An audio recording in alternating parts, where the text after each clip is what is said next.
تو وہ پھر ایک نارمل زندگی اگر وہ گزارنا چاہے، یہ کنڈیشن ہے، وہ گزار سکتا ہے۔ تو اس طریقے سے اگر کوئی بھی انسان یا مطلب پولیٹیشین ہے، وہ کسی پارٹی کو لیڈ کر رہا ہے، اگر وہ اس طرح کی کوئی چیز کرتا ہے تو ان کو سزا تو دینی چاہیے، لیکن فار ایور ڈسکوالیفائی کرنا، وہ میاں نواز شریف ہو، یوسف رضا گیلانی ہو یا اب عمران خان، میرے خیال میں اس کا نقصان زیادہ ہے اور فائدہ کم ہے۔ خیر، اس خبر کے ساتھ یہ ایک بری خبر ان دا سینس کہ ہمارے اب پھر یہ کہانی آ رہی کہ جی اسٹیبلشمنٹ نے بڑا رول پلے کیا، ہر کوئی اپنی اپنی بات کر رہا۔ دوسری طرف آج ہی کے دن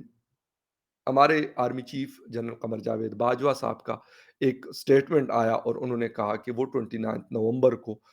ودن 5 ویکس جو تقریباً ابھی سے بنتے ہیں اس میں وہ ریٹائرڈ ہو جائیں گے، اور نیکسٹ جو بھی آرمی چیف آئیں گے، نامینیٹ کرے گی حکومت، وہ بے شک آ سکتے ہیں۔ تو یہ تو ایک چیز تھوڑی سی افراتفری جو ہے وہ کم ہوئی ہے، وہ کم ہوئی ہے اور وہ بہتر ہوا ہے، کیونکہ اس کی وجہ سے لوگ پریشان تھے کہ یار پتہ نہیں کیا ہوگا کیا نہیں ہوگا، پولیٹیکل انسٹیبلٹی مزید بڑھ رہی تھی۔ پہلے ہی بہت زیادہ ہے، عمران خان صاحب کہتے ہیں کہ اگر مجھے ڈسکوالیفائی کیا گیا، اس سے پہلے کی بات کر رہا ہوں، تو وہ ڈرا دھمکا رہے تھے کہ وہ اسلام آباد کے اوپر چڑھائی کر دیں گے، اس طرح کی بہت ساری چیزیں، حالانکہ 31 اکتوبر 2018 کا ان کا کلپ آج میں نے اپنے ٹویٹر ہینڈل پہ شیئر کیا ہے، فخر زئی 7 پہ، اور وہاں پہ وہ بول رہے ہیں کہ بھائی اگر کوئی فیصلہ آپ کو پسند نہیں آئے گا کورٹ کا تو اس کو آپ گالی دیں گے، اگر کوئی آپ کو پسند آئے گا تو آپ اس کی واہ واہ کریں گے۔ انفارچونیٹلی یہ ہماری ساری پولیٹیکل پارٹیز نے یہ کیا ہے، اور دوسری بات یہ ہے کہ ان پولیٹیکل پارٹیز نے کبھی عوام کی فکر نہیں کی، اگر کی ہے تو اپنی ذات کی فکر کی ہے۔ عمران خان صاحب کا معاملہ ہے کہ ایکچولی جو اسٹیٹ گفٹس ہوتے ہیں اس میں سے جو لا ہے پہلے تھا کہ 20% آپ پے کرتے ہیں اور آپ اس کو خرید لیتے ہیں، لیکن آپ اس کو فردر سیل نہیں کر سکتے، یہ کنڈیشن ہے۔ پھر اس کے بعد عمران خان صاحب نے لا چینج کیا کہ نہیں، یہ 20% پہ نہیں، 50% پہ اگر کوئی خریدنا چاہے گا تو وہ 50% پہ خریدے گا۔ عمران خان صاحب نے کہا کہ دیکھیں میں نے یہ قانون بدل دیا، اگر میں نے 14 یا 15 کروڑ روپے کی یہ چیزیں لی ہیں تو میں نے ملک کو فائدہ پہنچایا ہے، ٹھیک ہے۔ اچھا، اب خبریں کیا ہے؟ اب یہ ہے کہ عمران خان صاحب نے جس وقت یہ چیزیں لیں وہ 20% پہ خریدی، اس کے بعد انہوں نے لاس کو چینج کیا اور انہوں نے کہا دیکھو میں نے 50% پہ یہ چیزیں خریدی، اور ایک جو وائلیشن انہوں نے اور کی کہ اس کو اوپن مارکیٹ میں جا کے سیل کیا مہنگے دام، جن میں سے وہ گھڑی بھی شامل تھی جو محمد بن سلمان نے اسپیشلی 2 گھڑیاں بنوائی تھی کسی بڑی کمپنیز کی ہیں، مجھے تو اتنا زیادہ پتہ نہیں ہے، لیکن یہ خبر آ رہی تھی کہ شاید 14 سے 15 کروڑ روپے کی ایک گھڑی ہے، یعنی آلموسٹ اگر حساب لگایا جائے تو راؤنڈ اباؤٹ $1 ملین کی وہ ایک ریسٹ واچ تھی، جو انہوں نے 2 بنوائی، ایک اپنے لیے اور ایک عمران خان صاحب کو انہوں نے گفٹ کی۔ تو وہ جب وہ سیل کرنے کے لیے، اور اگر آپ کو یاد ہو تو اس کے اوپر میری ایک ویڈیو بھی موجود ہے، کچھ پرانی ویڈیو ہے، غالباً 9-10 مہینے یا اس طرح کا آس پاس کا ٹائم اس کو ہوا ہوگا، لیکن ہے۔ اب اس کے اندر جب میں نے یہ بات کی تو لوگوں نے کہا یہ، اس وقت عمران خان صاحب پرائم منسٹر تھے، تو کہتے ہیں کہ یہ جھوٹے لوگ، اور یہ کوئی کہتا ہے یہ لفافے لیتے ہیں، مختلف لوگوں نے باتیں کی، لیکن وہ بات بھی اب اس کے اندر آئی کہ یار ایسا کیا عمران خان صاحب نے۔ تو ایک تو یہ چیز ہوئی۔ اچھا، پھر ایک بات یہ ہے کہ یہ کام یوسف رضا گیلانی کی وائف نے کیا تھا، اور جو ایک نیکلس ملا تھا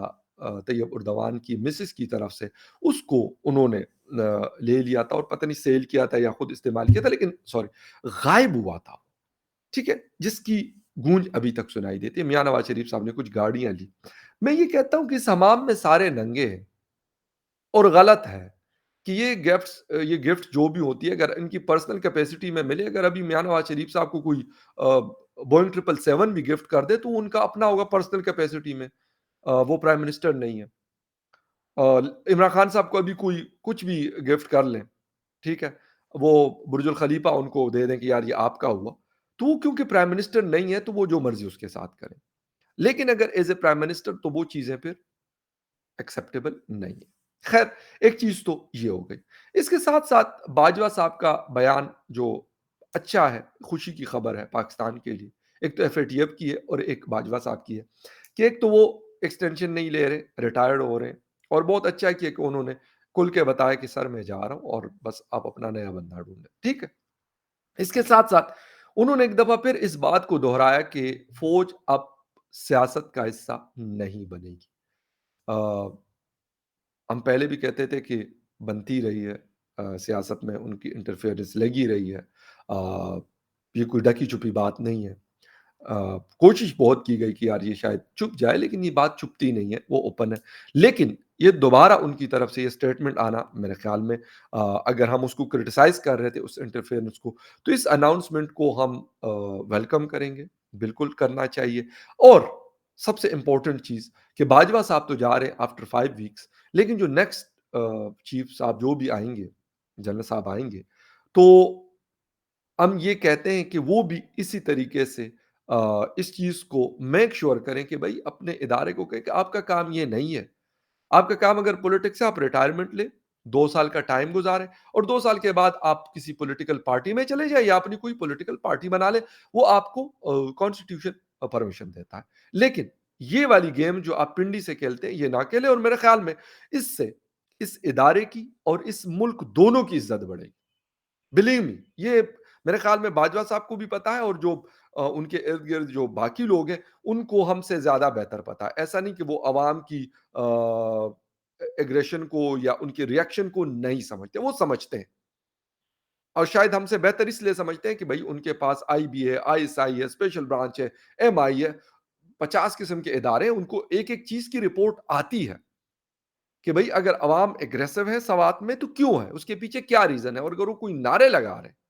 اس کے پیچھے کیا ریزنز ہیں۔ تو یہ ساری چیزیں میرے خیال میں باجوہ صاحب بہت بہتر جانتے ہیں، اور یقیناً جو آنے والے جو بھی صاحب ہوں گے ہمارے فورسز کو لیڈ کرنے والے جو بھی جنرل صاحب ہوں گے، وہ بھی اس بات کو سمجھیں گے کہ یار شاید اب یہ چیز مزید نہیں چل سکتی، بہت چلی، بہت تباہی ہوئی، بہت نقصان ہوا اس چیز کی وجہ سے، ہر طرح کا اس ادارے کو بھی نقصان ہوا۔ یہ نہیں ہے کہ کوئی کہتا ہے کہ جی اس ادارے کو نقصان نہیں ہوا، ملک کو، عوام کو، سب کو نقصان ہوا۔ بلکہ میں 2 دن پہلے غالباً انڈیا ٹی وی کا ایک کلپ کسی نے ٹویٹر پہ شیئر کیا تھا، ہمارے کسی پاکستانی دوست نے، اب مجھے نہیں پتا، میں اس پہ ڈیٹ دیکھ رہا تھا، لیکن آئی ڈونٹ نو، آپ خیر اس میں مینشن کر سکتے ہیں کمنٹس میں، کہ نریندر مودی جی کسی وہ شو میں ہوتے، ان کا جو کافی بڑا شو ہے اس چینل کا، تو وہاں پہ وہ بات کریں کہ جی پاکستان کے حوالے سے، وہ کہہ رہے ہیں کہ میں بات کر بھی لوں، میں سعودی عرب جاتا ہوں، عربوں سے میری یعنی انڈیا کی دوستی ہے، آنا جانا ہے، سب کچھ ہے، اچھے تعلقات ہیں یورپ سے، امریکہ سے، اور آسٹریلیا سے، باقی دنیا سے۔ انہوں نے کہا کہ جی بات یہ ہے کہ اگر میں کہتا ہوں چلے جی ہم بات کرتے ہیں، پاکستان سے بات کرتے ہیں، لیکن کہتے ہیں کہ یہ چیز بیچ میں سے ہرڈل پیدا کر رہی ہے کہ کس سے بات کروں۔ As a prime minister of India, میں ایک الیکٹڈ پرائم منسٹر ہوں، میں وہاں پہ پرائم منسٹر آف پاکستان سے بات کروں گا، میں آرمی چیف جو بھی ہوں گے، انہوں نے کسی کا نام نہیں لیا، ان سے بات کروں گا یا کسی اور سے بات کروں گا۔ کہتے اس کا کسی کو پتا نہیں ہے، تو کہتے اس لیے ہمارے تعلقات بھی بہتر نہیں ہو سکتے۔ اور یہ بات اور بہت سارے انڈین دوستوں نے بھی کی، اور مودی جی کا شب مجھے نہیں پتا کہ یہ کلپ کب کا ہے، لیکن وہ بات بڑی پتے کی ہے انہوں نے، کہ سر اگر وہ بات کریں گے تو کس سے کریں گے۔ اور یہ صرف ہو سکتا ہے بہت سارے دوست پاکستانی کہیں کہ جی انڈیا تو ہمارا دشمن ملک ہے، مودی جی تو ہمارے دشمن ملک کے پرائم منسٹر ہیں۔ تو ہمارے جو دوست ممالک ہیں، جس میں چین، سعودی عرب، یو اے ای، باقی ایکس وائی زیڈ شامل ہے، وہ بھی یہ کہتے ہیں۔ تو مودی جی نے کہا، اور بڑے ہنسے، وہ بڑے اچھے لگے مجھے، یقین کریں کہ بڑا مجھے خود ہنسی آئی ان کے بات پہ، کہ ان کا اسٹائل بڑا مزیدار مجھے لگا کہ بھائی میں بات کرنا چاہوں تو کس سے کروں بھلا۔ تو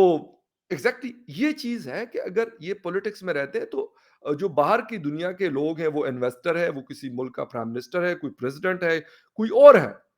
وہ یہ دیکھتا ہے کہ بھائی مجھے پنڈی سے بات کرنی ہے، مجھے اسلام آباد سے بات کرنی ہے، مجھے کسی اور جگہ سے بات کرنی ہے، یہ پتا نہیں ہوتا۔ اسی وجہ سے ہم لوگ ریورس میں چل رہے ہوتے ہیں، بجائے آگے جانے کے ہم ریورس میں جانے کی وجوہات یہی ہیں۔ باقی ہمارے ساتھ کے ممالک آگے بڑھ رہے ہیں، بہتر کنڈیشن میں ہے، اکانومیز بہتر ہیں، سیکورٹی سچویشن بہتر ہے اور بہت ساری چیزیں بہتر، ایجوکیشن بہتر ہوئی ان کی ہم سے۔ تو وہ کیوں ہوئی؟ کیونکہ وہ آگے کی طرف بڑھے، انہوں نے ان چیزوں کو اپنی اپنی جگہ پہ رکھا۔ باجوہ صاحب رسپیکٹیبل ہے ہمارے لیے، جو اگلے آئیں گے وہ بھی ہمارے فورس کو لیڈ کریں گے، ان کی بھی ہم رسپیکٹ لیکن